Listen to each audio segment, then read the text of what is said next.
जय श्री कृष्णा। आज हम सुनेंगे श्रीमद् भगवत गीता का 8वां अध्याय। भगवत गीता का 8वां अध्याय अक्षर ब्रह्म योग है। इस अध्याय में कृष्ण मृत्यु से पहले अंतिम विचार का महत्व बताते हैं। अगर हम मृत्यु के समय कृष्ण को याद कर ले तो हम निश्चित रूप से उन्हें प्राप्त करेंगे। इसीलिए हर समय प्रभु के बारे में जागरूकता रखना चाहिए। उनके बारे में सोचना और हर समय उनके नामों का जप करना बहुत महत्वपूर्ण है। अपने मन को पूरी तरह से कृष्ण की निरंतर भक्ति में सम्माहित करके हम इस भौतिक संसार से भगवान के सर्वोच्च निवास तक जा सकते हैं। भगवान श्री कृष्ण से अर्जुन कहते हैं, हे पुरुषोत्तम, वह ब्रह्म क्या है, अध्यात्म क्या है, कर्म क्या है, अधिभूत नाम से क्या कहा गया है और अधिदेव किसको कहते हैं। हे मधुसूदन, यहाँ अधियज्ञ कौन है और वह इस शरीर में किस प्रकार स्थित रहता है और शरीर के अंत समय में आत्म संयम मनुष्य द्वारा आपको किस प्रकार जाना जाता है।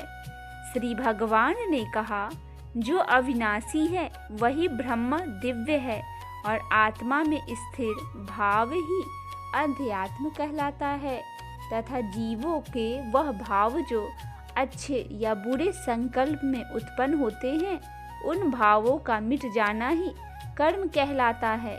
हे शरीरधारियों में श्रेष्ठ अर्जुन, मेरी अपरा प्रकृति जो कि निरंतर परिवर्तनशील है अधिभूत कहलाती है तथा मेरा वह विराट रूप जिसमें सूर्य, चंद्रमा आदि सभी देवता स्थित है वह अधिदेव कहलाता है और मैं ही प्रत्येक शरीरधारी में हृदय में अंतर्यामी रूप में स्थित अधियज्ञ हूँ। जो मनुष्य जीवन के अंत समय में मेरा ही स्मरण करते हैं और शारीरिक बंधन से मुक्त होते हैं, वह मेरे ही भाव को अर्थात मुझको ही प्राप्त होते हैं। इसमें कुछ भी संदेह नहीं है। हे कुंती पुत्र, मनुष्य अंत समय में जिस जिस भाव का स्मरण करता हुआ शरीर का त्याग करता है वह उसी भाव को ही प्राप्त होता है जिस भाव का जीवन में निरंतर स्मरण किया है। इसीलिए हे अर्जुन, तू हर समय मेरा ही स्मरण कर और युद्ध भी कर। मन बुद्धि से मेरे शरणागत होकर तू निश्चित रूप से मुझको ही प्राप्त होगा। हे पृथा पुत्र, जो मनुष्य बिना विचलित हुए अपनी चेतना आत्मा से योग स्थित होने का अभ्यास करता है, वह निरंतर चिंतन करता हुआ उस दिव्य परमात्मा को ही प्राप्त होता है। मनुष्य को उस परमात्मा के स्वरूप का स्मरण करना चाहिए जो कि सभी को जानने वाला है, पुरातन है, जगत के नियंता है, सूक्ष्म से भी अति सूक्ष्म है, सभी का पालन करता है, अकल्पनीय स्वरूप है, सूर्य के समान प्रकाशमान है और अंधकार से परे स्थित है। जो मनुष्य मृत्यु के समय अचल मन से भक्ति में लगा हुआ योग शक्ति के द्वारा प्राण को दोनों भवों के मध्य में पूर्ण रूप में स्थापित कर लेता है, वह निश्चित रूप से परमात्मा के उस परम धाम को ही प्राप्त होता है। हे वेदों के ज्ञाता, जिसे अविनाशी कहते हैं तथा बड़े बड़े मुनि सन्यासी जिसमें प्रवेश पाते हैं, उस परम पद को पाने की इच्छा से जो मनुष्य ब्रह्मचर्य व्रत का पालन करते हैं, उस विधि को तुझे संक्षेप में बतलाता हूँ। शरीर के सभी द्वारों को वश में करके तथा मन को हृदय में स्थित करके प्राण वायु को सिर में रोक करके योग धारण में स्थित होता हुआ इस प्रकार ओमकार रूप एक अक्षर ब्रह्म उच्चारण करके मेरा स्मरण करता हुआ शरीर को त्याग कर जाता है, वह मनुष्य मेरे परम धाम को प्राप्त होता है। हे प्रथापुत्र अर्जुन, जो मनुष्य मेरे अतिरिक्त अन्य किसी का मन में चिंतन नहीं करता और सदैव नियमित रूप से मेरा ही स्मरण करता है, उस नियमित रूप से मेरी भक्ति में स्थित भक्त के लिए मैं सरलता से प्राप्त होता हूँ। मुझे प्राप्त करके उस मनुष्य का इस दुख रूपी अस्तित्व रहित क्षण भंगुर संसार में पूर्ण जन्म कभी नहीं होता, बल्कि वह महाआत्मा परम सिद्धि को प्राप्त करके मेरे परम धाम को प्राप्त होता है। हे अर्जुन, इस ब्रह्मांड में निम्न लोक से ब्रह्म लोक तक के सभी लोकों में सभी जीव जन्म मृत्यु को प्राप्त होते रहते हैं, किंतु हे कुंती पुत्र अर्जुन, मुझे प्राप्त करके मनुष्य का पूर्ण जन्म कभी नहीं होता। जो मनुष्य 1000 चतुर्युगों का ब्रह्मा का दिन और 1000 चतुर्युगों की ब्रह्मा की रात्रि को जानते हैं, वह मनुष्य समय के तत्व को वास्तविकता से जानने वाले होते हैं। ब्रह्मा के दिन की शुरुआत में सभी जीव उस अव्यक्त से प्रकट होते हैं और रात्रि की शुरुआत में पुनः अव्यक्त में ही विलीन हो जाते हैं। उस अव्यक्त को ही ब्रह्मा के नाम से जाना जाता है। हे प्रथापुत्र, वही यह समस्त जीवों का समूह बार बार उत्पन्न और विलीन होता रहता है। ब्रह्मा की रात्रि के आने पर विलीन हो जाता है और दिन के आने पर स्वतः ही प्रकट हो जाता है, लेकिन उस अव्यक्त ब्रह्मा के अतिरिक्त साक्षात परम अव्यक्त ब्रह्मा के द्वारा पर ब्रह्मा सभी जीवों के नाश होने पर भी कभी नष्ट नहीं होता, जिसे वेदों में अव्यक्त अविनाशी के नाम से कहा गया है, उसी को परम गति कहा जाता है। जिसको प्राप्त करके मनुष्य कभी वापस नहीं आता, वही मेरा परम धाम है।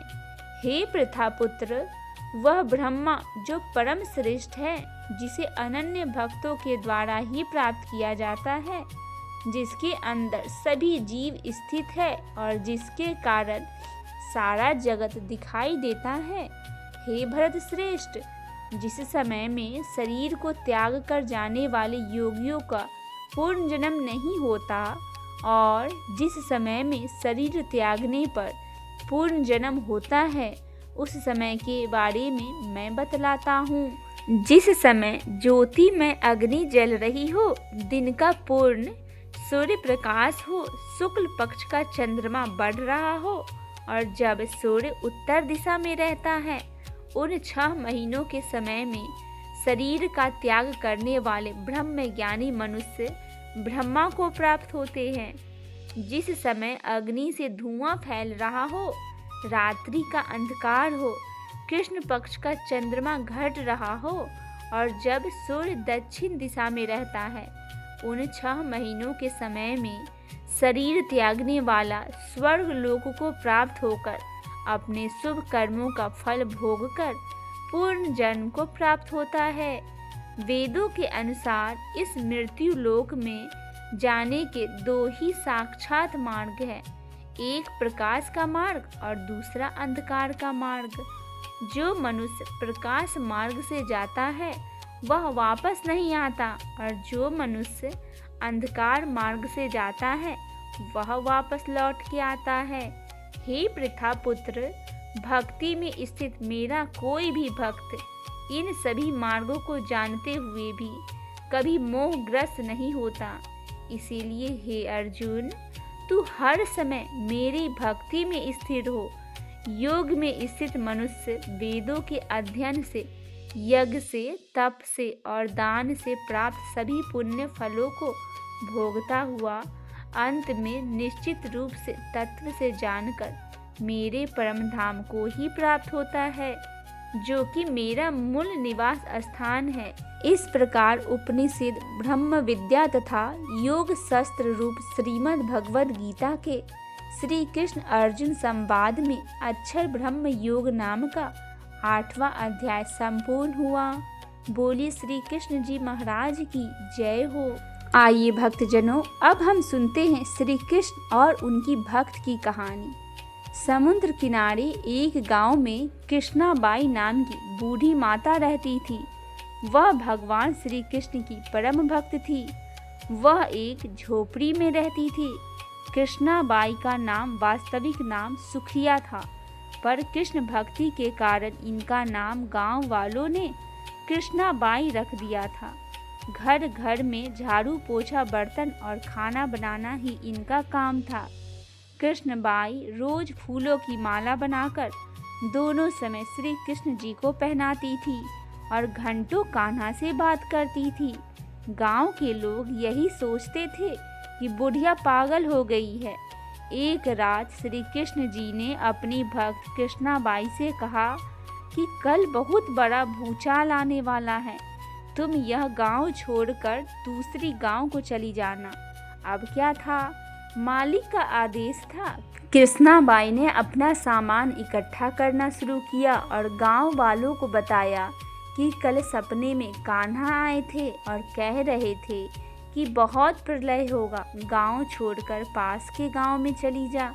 अब लोग कहे उस बूढ़ी पागल की बात मानने वाले थे, जो सुनता है वही जोर जोर से ठहाके लगाते।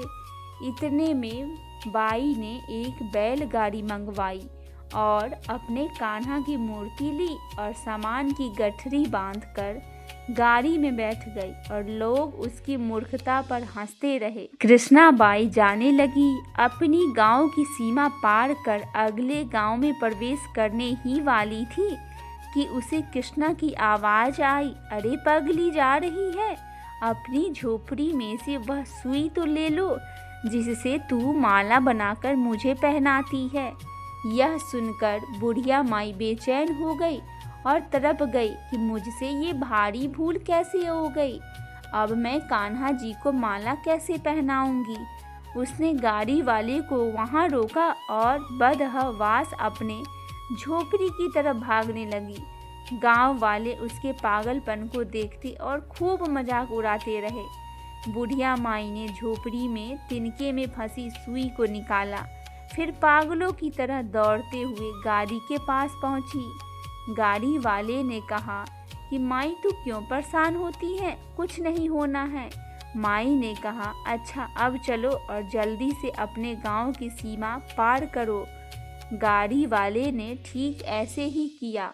अरे यह क्या हुआ, जैसे ही सीमा पार हुआ पूरा गांव समुद्र में समा गया, सब कुछ जलमग्न हो गया। गाड़ी वाला भी अटूट कृष्ण भक्त था।